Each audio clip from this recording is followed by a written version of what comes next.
Welcome students. मैं विकास शुक्ला, आपका biology educator. हम लोग समझते हैं ह्यूमन नर्वस सिस्टम के बारे में। आपको पता है आपका ब्रेन एक डिफरेंट टाइप की सेल से मिलकर के बना होता है। उस सेल को आप क्या कहते हो? Neuron. Students remember your brain, आपकी जो इंटेलिजेंस है, आपका जो आईक्यू है, जो आपकी अंडरस्टैंडिंग एबिलिटी है, किसी भी चीज़ को समझने की पावर है, जो आपकी कॉग्निटिव थिंकिंग है, वो जिस सेल से डिटरमाइन होती है उस सेल का क्या नाम है स्टूडेंट्स? न्यूरॉन। तो स्टूडेंट आज की क्लास बेहद स्पेशल है आपके लिए। आज की डेट में आप अपनी ब्रेन की सेल्स के बारे में समझेंगे, उनके स्ट्रक्चर के बारे में समझेंगे और उनके फंक्शन के बारे में समझेंगे। तो आइए समझते हैं न्यूरॉन्स के बारे में। आपको पता है our nervous system is made up of neurons, so we can say that the unit of nervous system is called a neuron. Student note करेंगे neurons are also known as nerve cell. जी हाँ, neurons are also known as nerve cells. Neurons को ही अपन क्या बोलते हैं? Nerve cell बोलते हैं। स्टूडेंट्स यहाँ पर दिया हुआ है न्यूरॉन्स और nerve cells are the structural and functional unit of a nervous system. Sir इसका मतलब क्या होता है स्ट्रक्चरल और फंक्शनल यूनिट का? स्टूडेंट ध्यान से समझें। जैसे हम लोग कहते थे कि cell is the structural and functional unit of life और यू कैन से बॉडी। तो अपनी जो बॉडी की स्ट्रक्चरल और फंक्शनल यूनिट थी वो क्या थी? सेल थी। कहने का मतलब जहाँ पर स्ट्रक्चरल कहने का मतलब सेल हमारे स्ट्रक्चर को बनाती है। कैसे? सेल्स मिलकर के टिश्यू बनाते थे, टिश्यू मिलकर के ऑर्गन्स बनाते थे, डिफरेंट ऑर्गन सिस्टम बनाते थे, देन होल ऑर्गेनिज्म का फॉर्मेशन होता था। सेम उसी तरीके से जो हमारा ह्यूमन नर्वस सिस्टम है, इसे बनाने वाली जो सेल्स हैं वो कौन सी हैं? न्यूरॉन्स हैं। So they are called the structural unit. Why are they called functional unit? Neurons को हम फंक्शनल यूनिट क्यों कह रहे हैं? स्टूडेंट्स अभी आप पढ़ोगे, आपको पता है, आप फील करते हो डेली। अगर आपके सपोज़ आप सभी लोगों को ध्यान से याद करिए, रिकॉल करिए, जब बचपन में आप छोटे थे तो आपके गार्जियन जब बाइक लेकर के आए थे तो आपके जैसे ही पाँव में साइलेंसर टच हुआ था, देन सडनली आपने अपने लेग्स को, अपने पैर को वहाँ से रिमूव कर लिया था, साइलेंसर बाइक का। जी हाँ, सभी लोगों को, मेजॉरिटी ऑफ लोगों ने ऐसा फील किया होगा। अब आपको खुद से सोचना चाहिए ऐसा क्यों हुआ, ऐसा आप तुरंत क्यों कर पाए? Because due to the neurons और योर नर्वस सिस्टम। क्लियर? इसी का एक एलिब्रेशन पार्ट है रिफ्लेक्स एक्शन, उसे भी हम डिटेल में कवरअप करेंगे। अभी सिर्फ आपको इतना समझना है, जो भी हमारी अंडरस्टैंडिंग एबिलिटी है, जो समझने की क्षमता है, वो किससे आ रही है? नर्वस सिस्टम से। ये न्यूरॉन्स का फंक्शन, ये फंक्शनल यूनिट है। अगर हमसे कोई पूछे फंक्शन क्या है न्यूरॉन्स का, तो आप क्या बताएंगे? To message transmit. क्या फंक्शन है इसका? To transfer the messages. जैसे आपको कोई भी मैसेज भेजना होता है तो आप उसे कैसे भेजते हो अपनी डेली लाइफ में? ऑब्वियसली मैसेज भेजने के लिए आप मोबाइल फ़ोन से मैसेज कर सकते हो या फिर आप व्हाट्सएप के थ्रू कर सकते हो। पुराने टाइम में चिट्ठियाँ लिख देते थे, एक मैसेज को एक प्लेस से दूसरे प्लेस में अपने मैसेज को ट्रांसमिट कर देते थे। Similarly within our body, हमारी बॉडी के अंदर किसी भी मैसेज को ट्रांसफ़र करना है, किसी भी इन्फॉर्मेशन को ट्रांसफ़र करना है, तो ये फंक्शन किसका है? ये फंक्शन किसका है? न्यूरॉन्स का है। तो आपने सीखा human nervous system is made up of neurons, so we can say that neurons are the structural and functional unit of the nervous system. They are responsible for the transmission of messages. आपको बात समझ में आ गई? These neurons are emerged. Emerged कहने का मतलब ये निकलती हैं कहाँ से? ब्रेन एंड स्पाइनल कॉर्ड, और फिर यहाँ पर ये बिखर जाती हैं, ब्रांच्ड हो जाती हैं throughout the our body. जी हाँ, ये न्यूरॉन्स कहाँ से निकलती हैं? ब्रेन से या फिर स्पाइनल कॉर्ड से, और फिर ये throughout the body distribute हो जाती हैं। ये स्टूडेंट्स डिस्ट्रीब्यूट हो रही हैं throughout the body. Why? क्यों ये थ्रू आउट द बॉडी यानी कि डिस्ट्रीब्यूट हो रही हैं? क्यों ऐसा क्यों हो रहा है? To receive the messages from the different part of the body, और you can say to convey the message towards the all parts of the cells. Getting my point? ताकि सारी सेल्स को मैसेजेस ट्रांसमिट किया जा सके। That is the structure of neurons. Students ये neuron का मैंने स्ट्रक्चर बनाया है आपके लिए। आपको यहाँ पर ध्यान किस बात पे देना है? Labelling is the beauty of diagram. तो आप लेबलिंग पर ध्यान देंगे। प्लीज़ आप जो डायग्राम बनाओगे वो आप अपनी एनसीईआरटी से बनाओगे। Students getting my point? आप डायग्राम को मेरे से समझ लो, बट जो एनसीईआरटी की बुक है वहाँ से आप खुद से डायग्राम देखें। एनसीईआरटी देखेंगे तो ऑब्वियसली आप एक बार उसे एनसीईआरटी को रीड करोगे तो और अच्छे से आपको चीज़ें समझ में आएंगी और देन आप डायग्राम को ड्रा कर लीजिए। ये आपके बोर्ड में पूछा जाता है प्लीज़। तो इस डायग्राम को समझते हैं। स्टूडेंट्स न्यूरॉन्स जो हैं these are the longest cell in the human body. Student note करें अपनी कॉपी में, आपसे पूछा जाए longest cell in human body, सबसे लंबी सेल्स कौन सी हैं ह्यूमन बॉडी में, तो आप क्या बताएंगे? न्यूरॉन्स। क्या बताओगे आप? Neurons. Neurons are the longest cell in our body. अगर लार्जेस्ट सेल पूछा जाए तो आप क्या बताते हैं? ओवम। ओवम और egg are the largest cell, but longest कौन सी हैं हमारी? लॉन्गेस्ट हमारी न्यूरॉन्स हैं। Getting my point? तो आइए ध्यान से समझते हैं। यहाँ पर देखिए, आपको यहाँ पर इस तरीके से फिंगर लाइक प्रोजेक्शंस उभरे हुए दिख रहे हैं। जी हाँ, ये स्टूडेंट्स फिंगर लाइक प्रोजेक्शंस जो इस तरीके से आपको दिख रहे हैं, they are called the dendrites. इन्हें हम लोग क्या बोलते हैं स्टूडेंट्स? डेंड्राइट्स बोलते हैं।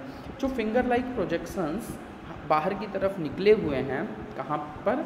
Inside our what? Inside our, outside the neurons. Neurons के बाहर की तरफ ये जो स्ट्रक्चर्स निकले हुए हैं, इनको हम क्या बोलते हैं? डेंड्राइट्स। ये डेंड्राइट्स क्या करते हैं स्टूडेंट्स? स्टिमुलस को रिसीव करने का काम करते हैं। अब ध्यान से समझिएगा, हमारी बॉडी में बहुत सारी न्यूरॉन्स हैं, तो ये जो डेंड्राइट्स हैं ये साइनेप्टिक नोब के थ्रू कनेक्टेड होंगे। ये साइनेप्टिक नोब कहाँ का? ध्यान से समझिए, डेंड्राइट है। डेंड्राइट के नीचे आप यहाँ पर देख पाओगे एक्सॉन टर्मिनल। इसी एक्सॉन टर्मिनल को हम लोग साइनेप्टिक नोब भी कहते हैं। तो दूसरी डेंड्राइट्स इसी एक्सॉन टर्मिनल से जस्ट सटी हुई होंगी। बिल्कुल कंफ्यूज मत होइए, पहले एक बार स्ट्रक्चर समझ लें, देन इन सारी चीज़ों को डिस्कस करेंगे। तो आपने देखा डेंड्राइट्स का क्या फंक्शन है? Receive the stimulus. ये स्टिमुलस को रिसीव करने का काम करती हैं। फिर आप यहाँ पर एक इस तरीके का स्ट्रक्चर देखते हो, that is called the nucleus. अगर आपसे कोई पूछे कि क्या न्यूरॉन्स में न्यूक्लियस प्रेजेंट होता है, आप कहेंगे यस। अगर आपसे कोई पूछे क्या आरबीसी में न्यूक्लियस प्रेजेंट होता है, आप बोलेंगे नो, नेवर। आरबीसी में न्यूक्लियस अब्सेंट होता है, हाँ प्रिमिटिव स्टेजेस में देखा जाता है, वो अलग की बात है, but matured RBC does not contain nucleus. अगर आपसे कोई पूछे क्या न्यूक्लियस में आरबीसी में जो हमारी रेड ब्लड सेल्स हैं वहाँ पर माइटोकॉन्ड्रिया, क्लोरोप्लास्ट यानी कि सेल ऑर्गेनेल प्रेजेंट होते हैं, आप बोलोगे नहीं। Mitochondria, these cell organelles are absent in the RBC. But sir यहाँ पर आप उसे क्यों डिस्कस कर रहे हैं? स्टूडेंट कंफ्यूज होते हैं। Neurons have each and every organelle that is found in our eukaryotic system. जी हाँ, न्यूरॉन्स में सारे के सारे सेल ऑर्गेनेल प्रेजेंट हैं, जैसे कि mitochondria, lysosome. Clear? These all organelles are found inside the cell body. किसके अंदर स्टूडेंट्स? सेल बॉडी के अंदर। Cell body is also known as cyton. Cell body को हम और दूसरे किस नाम से जानते हैं? साइटॉन के नाम से। तो ये जो इस तरीके से न्यूक्लियस और डेंड्राइट्स के बीच में ये थोड़ा सा सॉल्युबल पोर्शन आपको दिख रहा है, that is called as the cell body. ये जो केबल लाइक प्रोजेक्शंस हैं towards the, you can say what node of Ranvier, you will called it axon. इन्हें हम लोग क्या बोलते हैं स्टूडेंट्स? एक्सॉन बोलते हैं। यहाँ पर आप इस तरीके से कुछ फ्रैक्शंस देखते हैं, इन्हें हम लोग क्या बोलते हैं? Node of the Ranvier. Getting my point? इन्हें अपन क्या बोलते हैं? Node of the Ranvier. इसके ऊपर आप इस तरीके से कुछ सेल्स भी देख पा रहे होंगे। These cells are called what? The Schwann cell. इन स्वान सेल के ऊपर एक कवरिंग प्रेजेंट होगी, इस कवरिंग को हम क्या बोलेंगे? Myelin cell. The covering towards the above of the cell, it is called as the myelin cell. ये माइलिन सेल किसकी होगी? वैक्स की होगी, जिसे आप लिपिड बोल सकते हो। इसके थ्रू जो इम्पल्स का ट्रांसमिशन है वो काफ़ी फास्ट होगा। The beauty of the neuron is that there is a unidirectional flow of the impulse. यहाँ पर किस तरीके का इम्पल्स का फ्लो होगा स्टूडेंट्स? Always a unidirectional.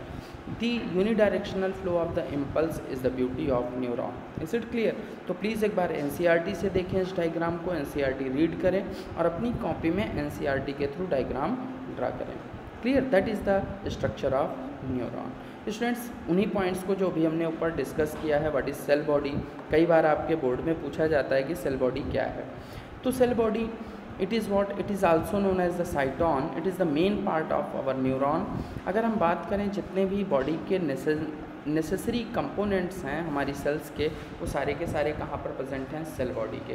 कहने का मतलब न्यूक्लियस, माइटोकॉन्ड्रिया, राइबोसोम्स, ये सारी न्यूरॉन में कहाँ पर प्रेजेंट हैं, साइटोन यानी कि सेल बॉडी के अंदर। Getting my point. तो अगर सेल बॉडी या साइटोन की डेथ हो जाए तो आप ये मान के चलिए neuron will die. If cell body is die then neuron will be die. Getting my point. These axons, जो कि अभी आपने पिक्चर्स में देखा, these are the cable like projections along the length of the cells. Axon के terminal पर knob like structures हैं जो कि एंड पर नर्व फाइबर्स हैं, ये फॉर्म करते हैं साइनैप्स। ये साइनैप्स का फॉर्मेशन करते हैं। ये एक न्यूरॉन के डेंड्राइट्स दूसरे की साइनेप्टिक नॉब के थ्रू कनेक्टेड होती हैं। एक्सॉन टर्मिनल जो होते हैं ये रिले करते हैं नर्व इम्पल्स को। किसे रिले करते हैं ये, नर्व इम्पल्स को। Getting my point. अब बात आई कि सर डेंड्राइट्स क्या हैं। Dendrites are students hair like projections, hair like structures जो क्या फॉर्म करते हैं, साइटोन। ये रिसीव करते हैं नर्व इम्पल्स को, कहाँ से, फ्रॉम द अदर न्यूरॉन। ध्यान से समझ पा रहे हैं। जो डेंड्राइट्स फिंगर लाइक प्रोजेक्शन ऊपर निकले हुए हैं वो दूसरी न्यूरॉन के एक्सॉन टर्मिनल से रिसीव करेंगे न्यूरोट्रांसमीटर्स को। जी हाँ, जो इन्फॉर्मेशन ट्रांसफ़र की जा रही है एक न्यूरॉन से दूसरे न्यूरॉन में, वो किस फॉर्म में है, न्यूरोट्रांसमीटर्स के फॉर्म में। क्लियर। तो यहाँ पर आपने समझा कि क्या होती हैं डेंड्राइट्स। तो ये रिसीव करती हैं इम्पल्स, और इम्पल्स का मूवमेंट हमेशा कैसा होगा स्टूडेंट्स, यूनिडायरेक्शनल। इम्पल्स का मूवमेंट कैसा होगा स्टूडेंट्स, यूनिडायरेक्शनल। अब बात आई कि सर ये साइनैप्स क्या चीज़ है। Synapse is a point of contact between the axon terminal of one neuron to the dendrite of other neuron. ये पॉइंट ऑफ कॉन्टैक्ट है किसके बीच में, axon terminal of one neuron to the dendrite of other neuron. Getting my point. जैसे कि इस diagram के through अगर मैं आपको समझाऊं, ये क्या है, एक्सॉन टर्मिनल है।